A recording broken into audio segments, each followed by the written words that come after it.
Good evening. We're in Ecclesiastics, as you know.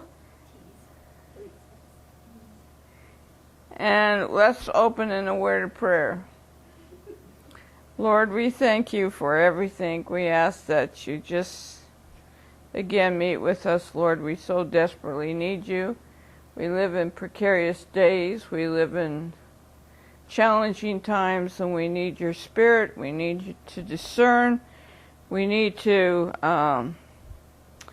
just hold on to you tightly, Lord, and know what's important and know what's true. We just thank you for the opportunity to come together and partake of your word together. Lord, we just ask that you anoint and that you illuminate that which you would have us to know and understand. And so we just thank you for everything, and we say this in your name. Amen. You know, we've been following this preacher's thinking in this book, and he shares about his great search to find purpose and meaning and in this world, and something that is significant about the flesh. He traveled down different avenues to assure that he didn't leave any stone unturned in his pursuit. And we see that all through the first couple of chapters. Now, the reason he did this is he perceived his wisdom would allow him, and boy, this can get you in trouble, to show discretion, to help him to come to the right conclusions, to understand if there's meaning in this life, and if it's attached to this world. And he assumed that his wisdom would get him through it, and that somehow it made him an exception to the rule. Now, I myself would assume, with the quality of wisdom this man had, that it would give me the assurance, okay, that I'm capable of seeking out and finding the answer to the questions I had. But where's my confidence? In wisdom or in the God who gave it? We have to get down to that. Now, what I want you to know is a wise man will find the answer. He will find the answer. But the other part of it is he most likely won't like it. Okay? We don't like the answers, and that's why we get ourselves in trouble. We go into sort of delusion, denial, all kinds of other things, because we really don't like the answer. Now, the reality is that when you look at such cases, if we're seeking such things in light of the world, in light of the flesh, the reason, we need to be honest, the reason we often seek these things is because we don't want to accept the truth in the first place. We really want a different reality. We want to think we're capable of changing that reality. That we have something in us, whether it's our strength, our intelligence, or however we look at, that we can indeed, if we stick to it, can change that reality. And that's most of human nature, if you look at it realistically. So you just consider for a second, ask yourself, what about me that I would make me feel I'm an exception to the rule? Basically deluding myself. What do I think that would make me an exception to the rule? He thought was his wisdom. Maybe it's your winning personality, right? We would all claim that here, right? Maybe it's your strength. Maybe it's your abilities. Maybe it's your talents. But people, we're all set up to fall into this false reality. That somehow we can change our reality. We can change the end results. I have seen people believe this. I've sat and talked to people and say, you know what, you can't change anything. You know what, the same a despairing aspect you have about life now you're going to have down the road, no matter whether you get your way or not. And those people will say, yeah, I know, but they still pursue it. And guess what? Down the road they become discouraged and distressed because they find out that they can't change reality after all. Now this is really hard to take if you look at it, you know. We really do want to find purpose, people, in this world. We really do want to find some kind of reality in life that's attached to the flesh, that doesn't drag us down in the cesspool of foolishness and ridiculousness, but that is what the flesh of the world's going to do with you all the time. It's going to make you feel foolish in the end. Now, we often want to think that I can leave my footprints in this world and I'm going to leave a legacy. We all want to do that, I get that. But the reality is we won't. Okay? We're not going to. It doesn't matter what we accomplish in this world. It doesn't matter the greatness we obtain or great feats that we've attained or how many books we've written or whatever we think that we have. You know, our little gifts that we think that we have that's going to make a lasting impression in the world, and one minute it's there and the next minute it's gone. Or it's nothing at all. I realized that everything I did was really minimum and not important in light of eternity, but I always asked the Lord to put His fire on it, whether it was my books or whether it was something else. And Lord, I'd always say, Lord, if you consume it all, I'll still trust you. But if you put your fire to it and there's some gold there, even specks of it, I'll be thankful. The reality of everything that we do in light of eternity is really nothing, unless God puts the fire to it. And what comes out of it is some kind of gold, some kind of precious gem. And the only reason that comes out of it is because God gave it to us in the first place. And through our obedience and our faith, it went through the fire, went through the process, and it came out something. For His glory, though, not for ours. And so we go through a lot of emotional and a lot of times mental gymnastics about a life in general and how we should somehow come out on top, how we can make the difference. But as the preacher realized, there's no remembrance of our activities or what we've done or our accomplishments. There's usually no remembrance of any of it. There's certainly no footprints we leave behind. A lot of times this reality brings people to a tremendous crisis in their life. It comes down to the crisis of reality. And most of the time, instead of people just facing the reality of things, they go out and search for greater things, anything that will make them feel good, make them feel halfway alive, make them feel decent. And this is where a lot of times people get themselves in trouble. I've known people that gone into affairs and all kinds of things that created such a mess for them. Adulterous affairs with the other people, with the wrong, of course, the opposite sex.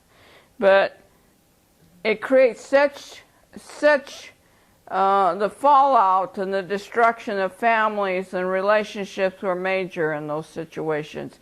But they were a crisis, and they didn't understand the crisis.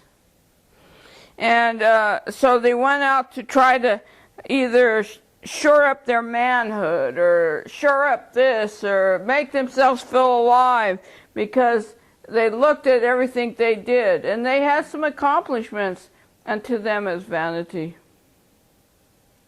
And what they felt is that everything they accomplished was for everyone but themselves. They felt like they were left out of the equation. That all this was for everybody's happiness and not theirs. And that's not true. They did it for themselves too.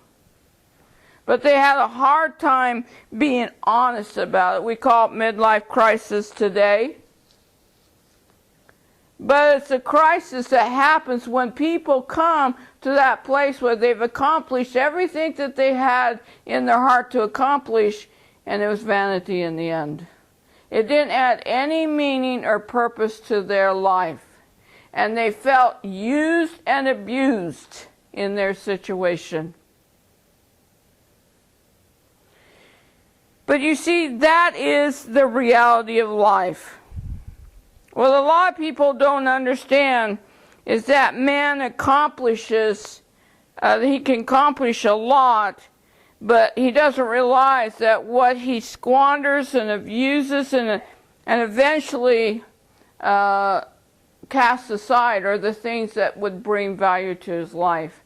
And a lot of times what man casts aside is his relationship with other people, his family, investments in that personal relationship. That's what he casts aside to gain the things of the world and his vanity. You often wonder about Solomon and all of his wives and concubines and children he had. How much did he really know his wives? How many children did he really have that interaction with? In all of his great building, how much did he really invest in building his relationships? Especially with his foolish sons. You often wonder that. So a lot of times, what a man's legacy in this world comes out to be is nothing but vanity.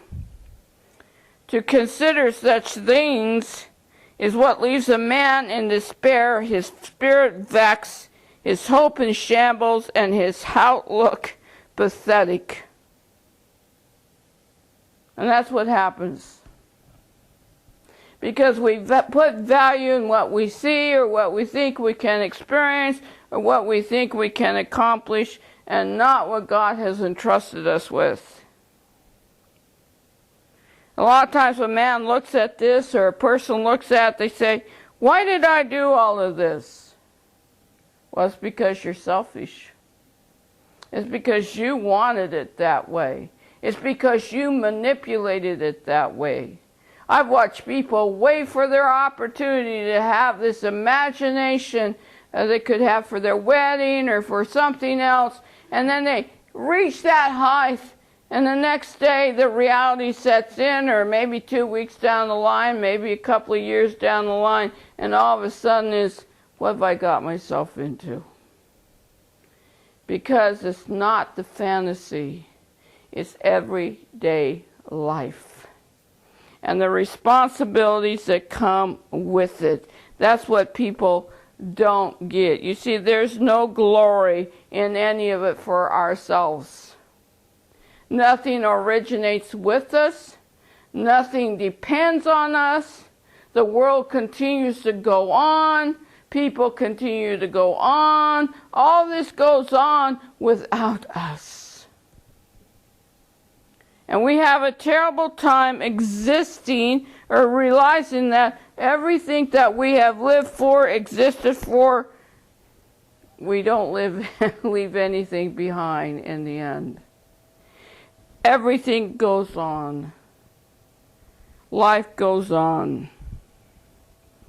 There was a song I used to hear once in a while. It's called, actually this summarizes the whole of man's essence. Is that all there is? That is the essence of life. Is that all there is to life?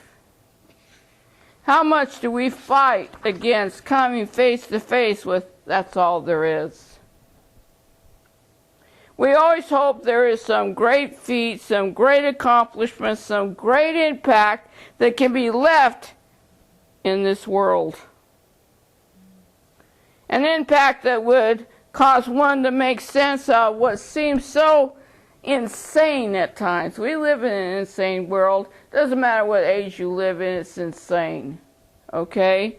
An insane world. It's insane to the mind.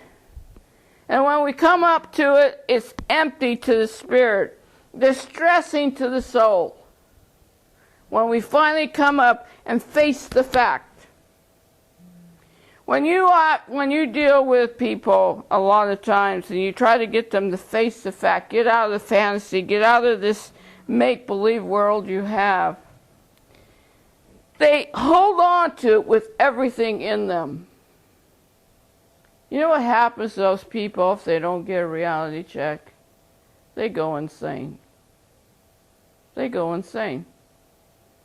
If they can't change this, if they can't get their way here, if they can't come on top here, they will go insane. You know why? Because they can't let things be. And part of man's maturity, when you really know that he's really come to a place of maturity, is when he can let things be. And say, you know, that's the way it is. I can't change it. I'm not meant to change it. That's the way it is. Now, God, what do you want me to learn from it? God, what do you want me to understand about it? God, how much of this is about me after all? You causing me to grow up. You wanting me to grow up. You wanted me to face reality for what it is so I won't go insane. You see, people who refuse to accept reality, they either go insane or they're angry as all get out. Because they couldn't have life on their terms. They're angry at God. They're just plain angry. And guess what? They're plain mean too. They are mean individuals. They don't care about anybody. They're just angry. God didn't do right by them. And you think, don't you get a reality? The God you're angry at, you're going to stand before and face. And you're going to say, well, I had it right. He's going to show you what in the Word of God. That no, you didn't have it right. You just made the wrong choices. We have to come back and we have to face reality. And what you have to understand about the preacher right now, he is talking about that great struggle that he had. When he came to the end of everything, it was all vanity. It was useless to him. Right down to his labors, the things that he did, the things he tried to accomplish. So let's look at what he says, just to be reminded, because it's so important to get a hold of this.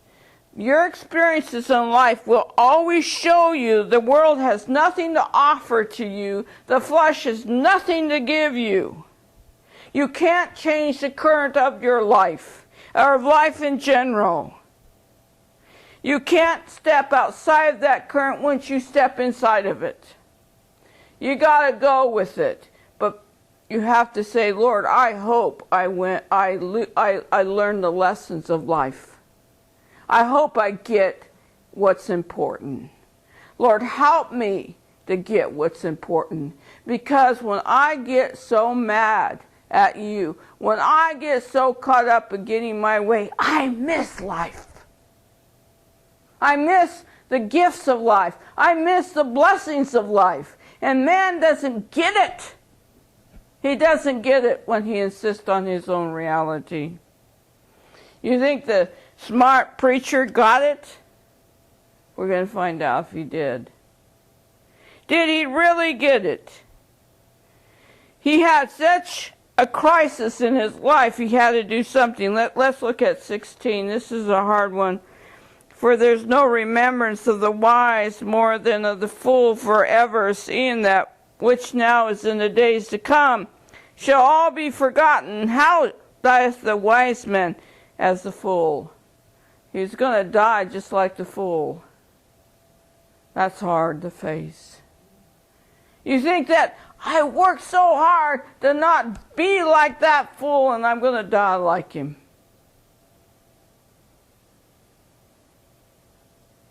People, that gets depressing. Okay? That is not what merited based life is not. God doesn't have his favorites, and neither does life. It's very hard. And so this man, because he came to the reality that nothing in his life would show for his life. His footprints were going to be wiped out, not. Remember, his great tasks, his great things that he accomplished, what was going to happen to that? In the end, they were all going to come to a place of tremendous ruin. Now think about the kingdom he built. One day, it was going to be completely destroyed. It was going to come to a place of ruin. Why? Because fools would take over. Fools would take over. Tonight we're watching some TV commentaries. You realize that the great dream of the American dream was a republic. Call it democracy, but it wasn't meant to be a democracy where mob ruled. It was meant to be a republic where the law would call everybody to accountability. Morally, ethically, legally to accountability. There would be no one that was any different. They would all stand before the law as the same. That's a republic. What's happened to our republic? A bunch of fools. And you know who's been the biggest fool of all? The people themselves. They went to sleep. What happened to our churches? Well, I can tell you there's not fools behind it. There's wolves.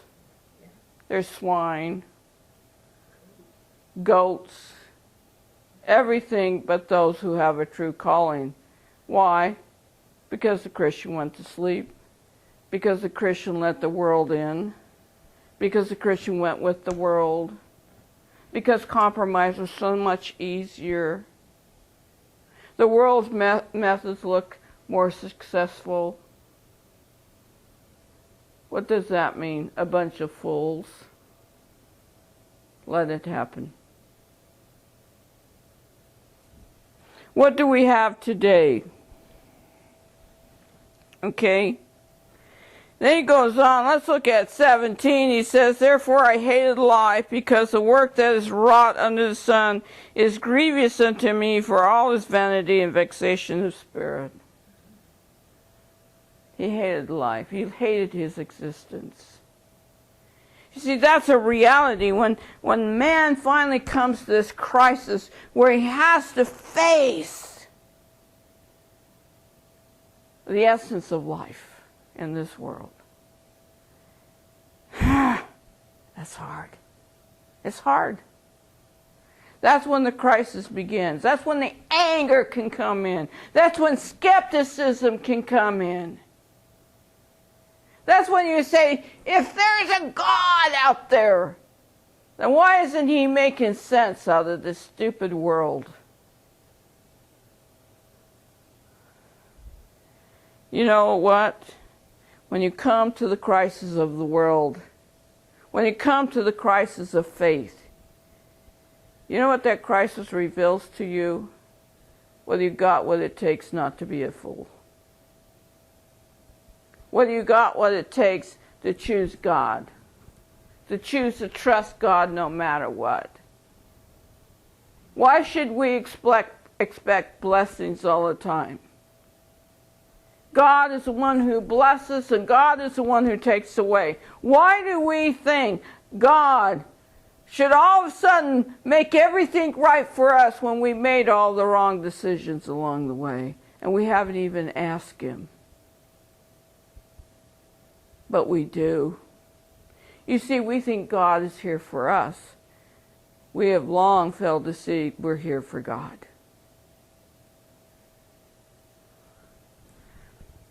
Probably that's the biggest part that the fool misses. He's not here. God's not here for him. He's here for God. So he comes to the end. He says, I hate my existence. I hate the way life is. People, I said last week, you don't hate yourself, you hate your existence. It's not serving your purpose. We love ourselves to the max so much that we think we should be an exception to the rule. Not like everybody else that has all those struggles, that things don't go right for them all the time. We think we should be the exception to the rule, and that's what we're not. That's what's hard. That's what we hate about our existence. I hated all of my labors too. He goes on, and of course he said, I hated my life because of work that is wrought under the sun. Now notice he says under the sun. This has to do with your physical laboring. It's grievous unto me. This is all become grievous to me because nothing's making sense. Nothing's setting me apart. Nothing is causing me to be an exception. For it's all vanity, vexation of spirit. You see, that's how we get about life, our existence sometimes, when that's all we're looking at.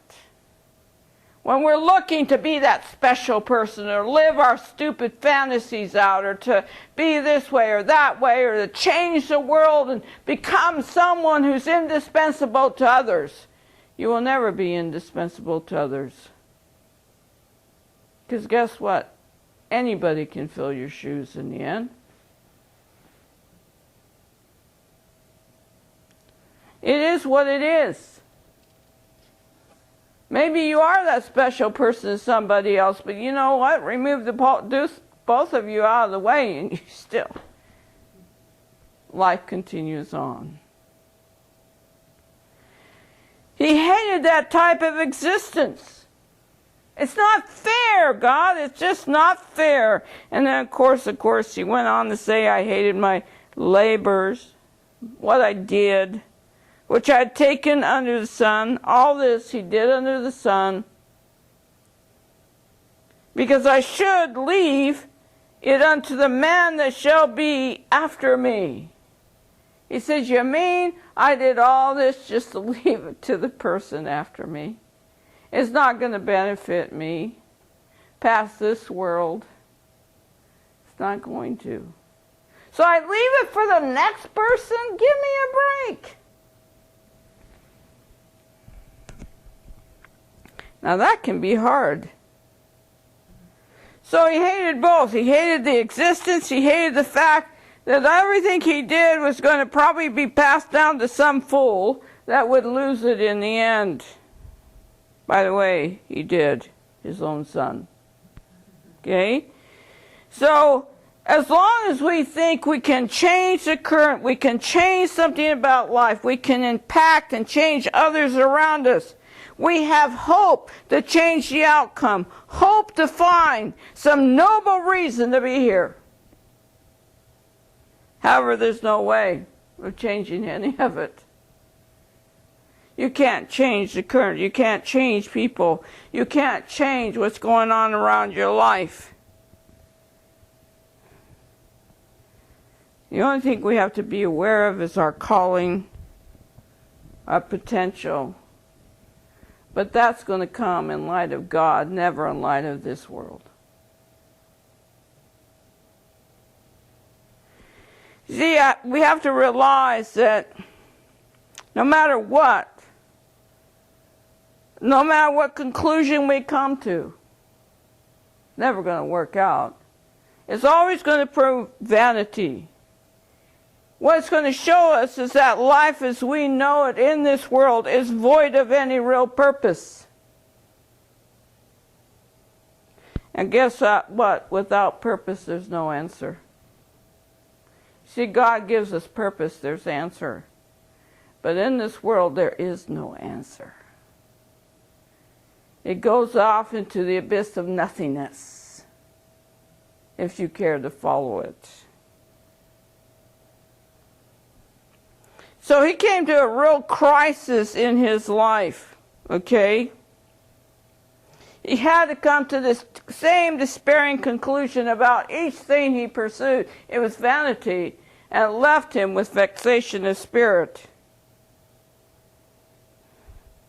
Now remember, the wise man is often a philosopher about the matters of life. He wants to understand, he wants to find reason, he wants to know purpose. He's not content with facts, for they really don't have the answers. He's not excited about feelings because they're fickle. And what about all of that sentiment that people operate in? It's nothing more than a flash in the pan. He's realistic about those things. You see, wisdom wants understanding that explains the whys behind the matter, the reason for something, the purpose for its very existence. But in this man's search, after he waded through the debates, he pushed through the jungle of rhetoric and speculation, after he climbs the mountains of logic and that which is rational, guess what? He still can't find the answer. It's still vanity. But you see, wisdom will not be content till it finds the reason behind the matter, but the answer ends often in despair, vexation of spirit, because of outside of God there's no reason for this present life.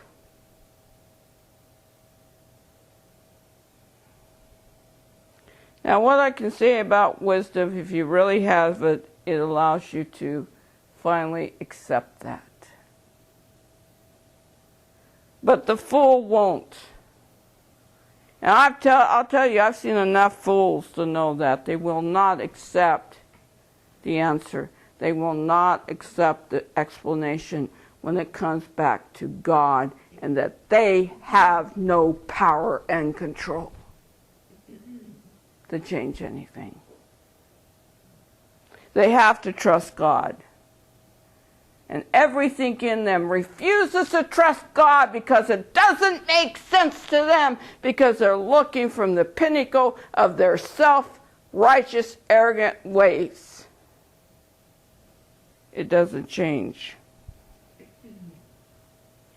Now, let's look at verse 18, because he's going on here a little bit. He says, again, I hated my labors, I hated everything about it. So let's go to 19. Who knoweth whether he shall be a wise man or fool, yet shall he have rule over all of his labor, wherein I have labored, and wherein I have showed myself wise under the sun.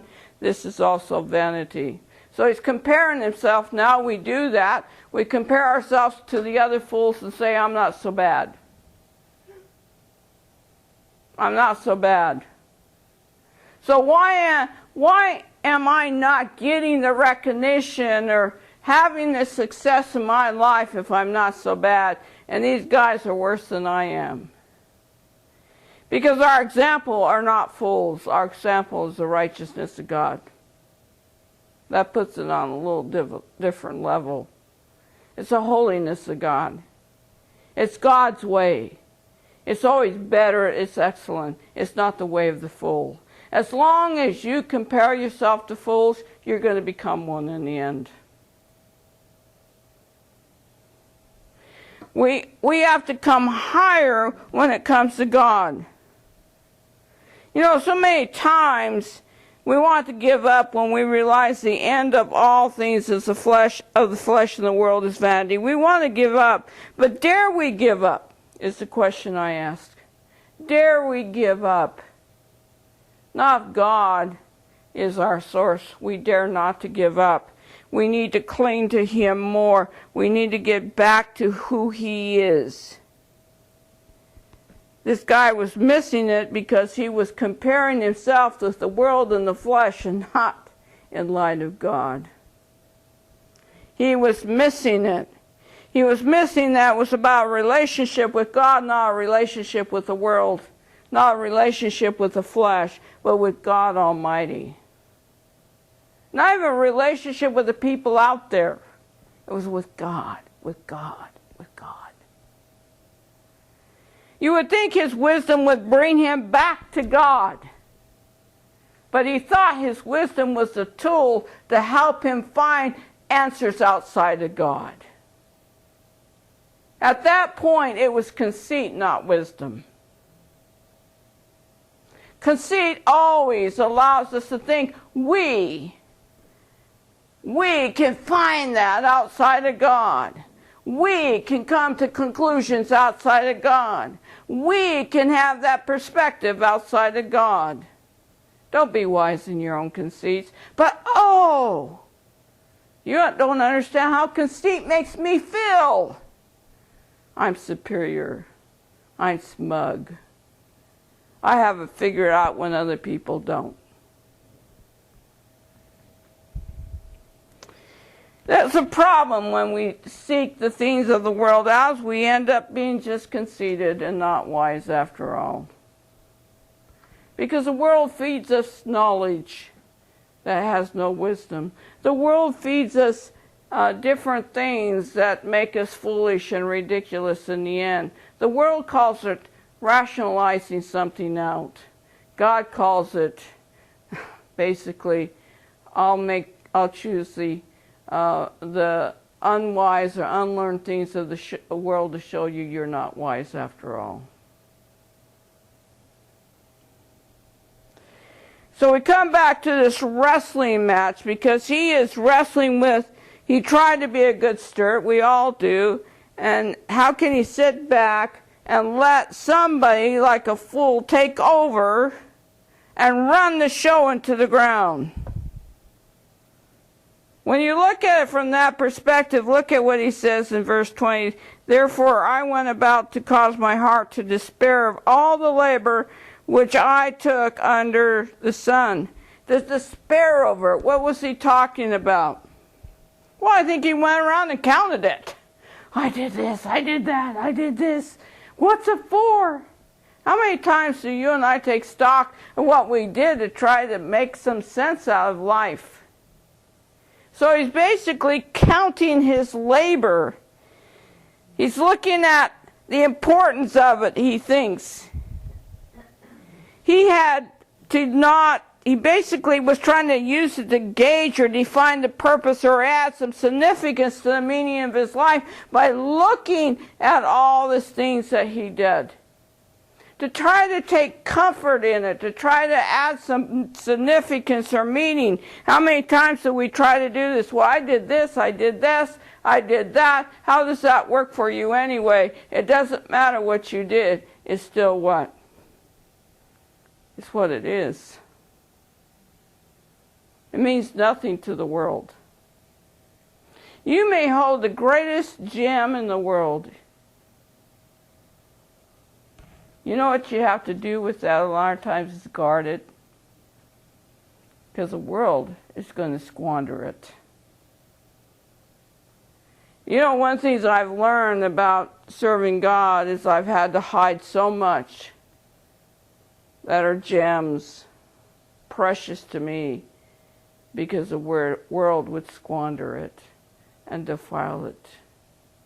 I think sometimes the greatest test to Christians is not offering the best to the world, but guarding it to make sure it remains excellent to God. You hold it precious. You may give it away here and there to certain people, but you've got to hold it precious. Because the world doesn't know how to handle the things of God.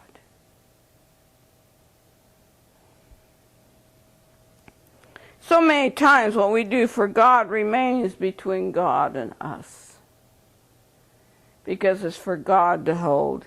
We lost a friend a while ago. She was a precious friend. She could play the piano like never before. She could play Amazing Grace and just put you on your face and want to worship God.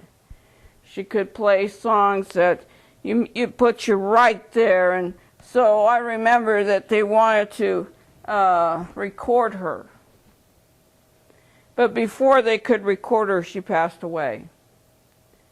And I remember this guy lamenting, oh, I should have recorded her. And I said, God, I mean, I wrestled with God. I said, God, why did you take her away before she could record this beautiful music? And he said, that music is for me, not for the world.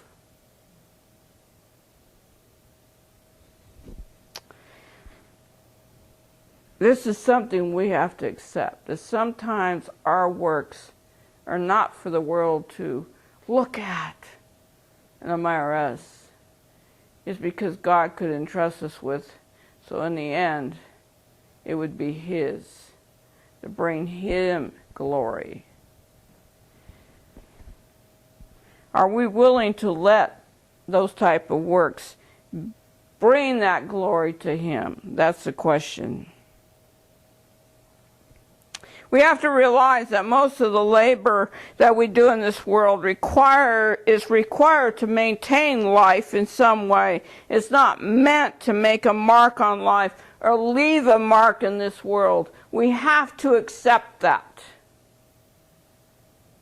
It's our reasonable way of just living sometimes.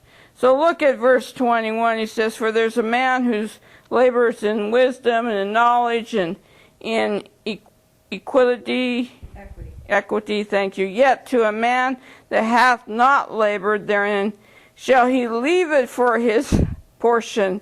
This also is vanity and a great evil. Think about what he's saying here. He says, the man who is in wisdom, it takes wisdom and knowledge to accomplish things, people, in this world. It doesn't matter. You have to use a little bit of reason to reason it out, which takes a little bit of wisdom and knowledge to do things. I'm sure anybody, like Carrie, who's a teacher, can acknowledge that she has to use both wisdom and knowledge, which she understands. She has to do research. She has to do all kinds of things as a teacher. It is not something that's just handed to you. It's something that you work hard for, and you do all that you can, and then it comes down to that. The next year, after it's over with, they go to the next classroom, and she hopes that they take a lot with them. And what her greatest goal is, this is what she told me, is that she teaches them discipline so they can learn. To teach them to get outside their own boxes so they can learn. Not be dictated or indoctrinated, but learn. And so you always hope those people go forward with that. But I want you to look at what Solomon is saying here. He's saying, I have made this kingdom great. It's going to fall in somebody's hands that has not worked for it. They don't understand the cost of it. And guess what? It's evil to them. It's going to be evil to them. Because it's going to expose their character. What happened to his son? That's a good example of evil. And that's what he's talking about. Parents that want to give their children everything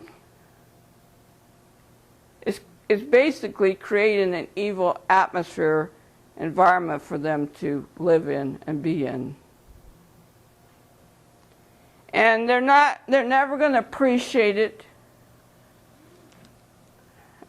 Would you hand me your paper in my, here, let me get this. I just want to read this to you. It came out today. It says, when you come from nothing, you want to give your kids everything, then you realize giving them everything teaches them nothing. That's true. That's a big mistake parents make.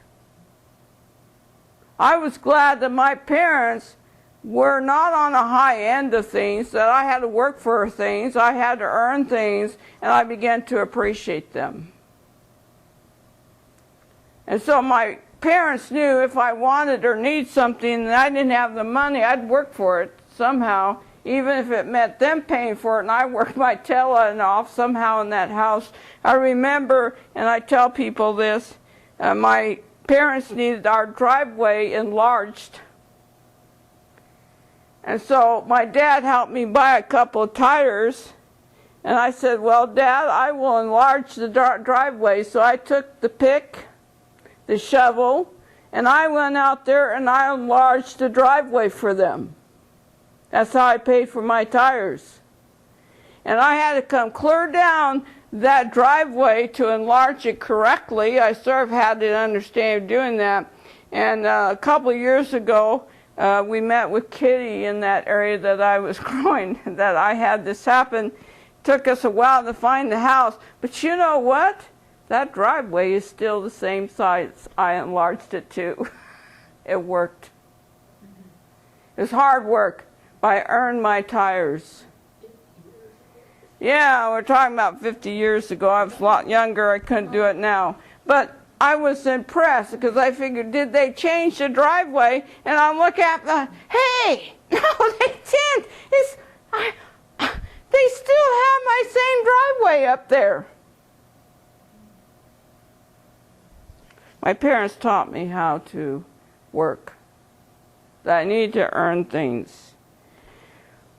This is what Solomon had a problem with. He knew that in the end that what he had developed, what he had created, would become a point of great evil to those that passed behind him.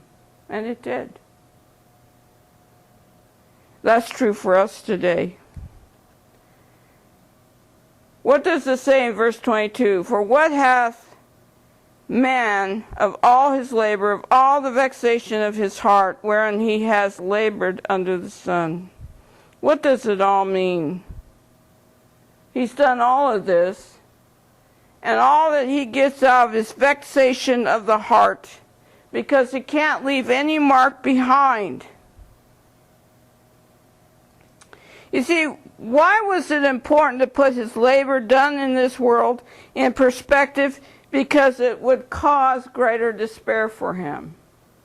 This would cause greater despair for him. But you know, he admits there is wisdom in one's labor, because it takes wisdom to do a job, to do it correctly, to do it in such a way it will be beneficial to somebody. Maybe not everybody, but to somebody down the line. How many times do you do something because it's going to be beneficial to someone? It may not benefit you. It may not benefit so-and-so down the line, but it's going to benefit this person or that person down the line. We don't do things because it's going to make it easy for us. We do things as Christians to benefit others. And when you make it about others, guess what? It does prove to be beneficial. When we make it about ourselves, it's vanity. When we look at it and realize it's going to be handed to irresponsible, well, whatever you want to call them, fools, we know it's going to be evil. But meanwhile, we take what God has given us. We do what's right. We begin to look at how to benefit others, and down the line it can benefit others. But you have to realize, to actually think that you're going to leave some lasting mark, a legacy that will last forever, is vanity in itself. It's not going to be that way. It doesn't matter what great sacrifice. It will mean nothing to generations to come. Accept it. One of the most liberating thoughts I had was, you know what? In a couple of generations, no one's going to know me anyway. I'm going to be on some family tree, maybe. But they're not going to know who I am. They're not going to care. Jeanette and I are going to be cremated, so we're not going to leave any gravestone behind. But how many gravestones do we know? We walk past, we don't know who they are. Their name. So much for lasting legacies. When I realized that, I said, you know what? I just have to be faithful with today. I have to be faithful with the people God brings into my life. And as long as I don't get stuck on leaving some legacy, some great mark, I'm going to have liberty just to be what God wants me to be. We have to realize as he came down the road, he had to admit that these young people that are left with so much, they have no appreciation, they have no contrast, they have nothing that keeps them responsible or, hitting the mark of excellent with anything. And in the end, there's really no contrast for them. You know what's wrong with our kids today? There's no contrast. There's absolutely no contrast. There's no contrast between wisdom or evil. There's no contrast between good and evil. There's no contrast. Why? Because so much of the world has come into the church. They see no contrast. The preaching they hear is nothing but hypocrisy. There's no life, there's no power, there's no authority in it. Because there's no contrast. Our kids are suffering identity today because there's no contrast in the leadership, there's no contrast in the church, there's no contrast. And guess what? We're suffering too. My question is, what happens to many of our young people who have never had to develop work ethics, moral stamina, or have no real decisive conviction about anything? What happens to them? They're destroyed because they become fools in the end. As we will see, the preacher is bringing people down to the reality of a matter. When people come down to the reality of a matter, they have just come to the crossroads in their life where they will either throw up their hands, we've seen them, go into rebellion while settling into a morbid reality of self-pity and depression. They can do that, or they can do this. Roll up their sleeves, look up, and realize there's more to one's life besides labors done under the sun.